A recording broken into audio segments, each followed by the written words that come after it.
One thing that's so great about studying history through a city is that a city's history is it's being lived, unlike objects that have an elevated status by virtue of being in a museum.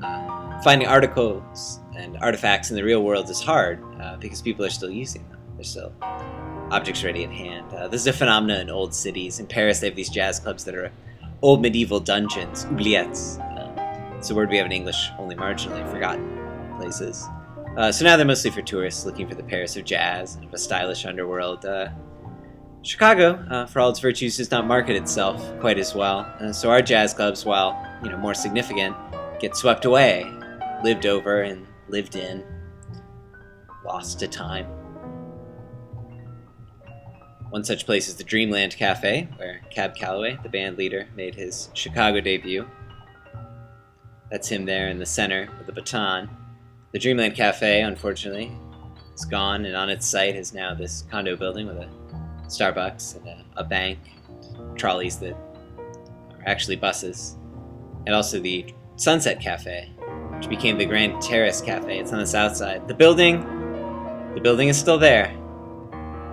Some of its history still lives on in this hardware store, oddly enough.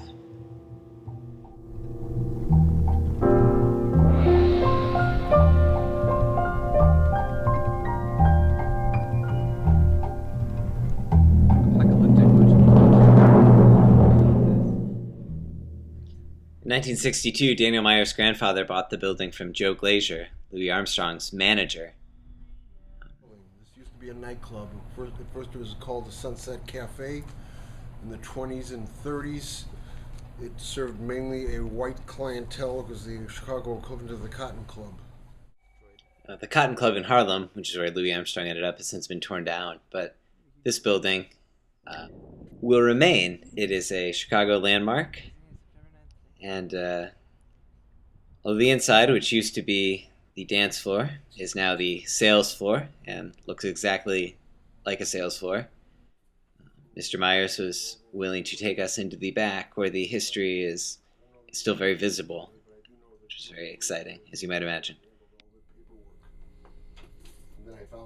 The stage, which is now an office, is where I'm standing now. Charlie Parker used to sleep underneath the stage, so we wouldn't be late for Father Hines' rehearsal. Evidently he was late and was eventually fired for that. Charlie Parker was. So. Saxophonist Charlie Parker would live fast and die young and change jazz. Meyer showed us the upper room, which is now storage, but which used to be used as the more exclusive club. An old menu is still on the wall. All for the days of a ham sandwich for a quarter. There was a mural in the back that used to be the backstage, and it looked familiar to me. I kind of wondered where I had seen it before, and it occurred to me that this very early picture of Sun Ra performing in Chicago, there it is, the top right. Sun Ra. He made the transition. Here he's known as Sun Blout. He's playing piano. There he is, Sun Ra's electric piano, before he had the orchestra, before he was an Afrofuturist.